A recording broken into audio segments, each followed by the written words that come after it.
Bienvenue sur la chaîne Projet du Maroc. Aujourd'hui le 1er avril 2024, nous allons vous présenter une analyse détaillée et sans langue de bois, de la situation agricole actuelle dans différentes régions du Maroc, à la lumière des précipitations de janvier et mars. Dans la région du Loukos, la situation est très favorable, y compris pour les cultures d'automne, avec d'excellentes prévisions pour les plantations de printemps. À Tanger-Tétouan à l'Océma, malgré une superficie cultivée limitée en raison de la géographie de la région, les prévisions sont très bonnes pour le printemps, y compris pour les arbres fruitiers et le cannabis. La région de Garbe, Kénitra-Rabat Salé, a vu ses cultures d'automne sauvées, avec de bonnes prévisions pour le printemps. À Saïs, Fès et Meknès, la situation est correcte, une petite partie des cultures d'automne a été sauvée, avec des prévisions raisonnablement bonnes pour le printemps et bonnes pour les arbres fruitiers. Dans la région de Kénifra-Beni Mellal, la situation est moyenne, les pluies étant très tardives pour les céréales. Les cultures de betteraves à sucre ont été sauvées, avec des prévisions acceptables pour les arbres fruitiers. La situation est moins que moyenne à Doukala Abda, avec la majorité des cultures d'automne perdues, sauf celles irriguées. Les pluies aideront à fournir du fourrage pour le bétail. La situation est également moins que moyenne à Sousse, avec les cultures d'automne largement perdues.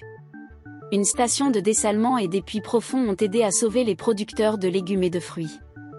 L'Oriental est dans une situation mauvaise, avec une réduction des surfaces cultivées au minimum, et un des pires saisons agricoles pour la région.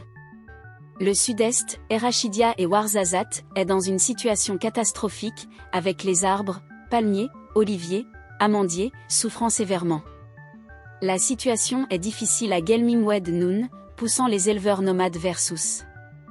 La situation est normale aux provinces du Sud, où l'agriculture dépend de l'irrigation. À Marrakech-Tensif Talaouz, la situation est moins que moyenne, mais l'explosion de sources a aidé à maintenir les arbres fruitiers et à relancer les cultures vivrières. En résumé, la saison agricole a été partiellement sauvée, y compris pour les cultures d'automne. Avec des pluies supplémentaires en avril, une récolte de 45 millions de quintaux pourrait atteindre 50 millions. L'agriculture marocaine ne se limite pas aux céréales, elle comprend également l'élevage, la culture de légumes, de fourrage, de cannabis, d'arbres fruitiers, et bien plus. Par conséquent, il est prévu que Banque Al-Maghrib révise ses prévisions de réduction du secteur agricole de 6,8% à moins de 3%. Les pluies d'avril et de mai seront déterminantes pour le succès ou l'échec de la saison. Merci d'avoir regardé cette analyse sur Projet du Maroc.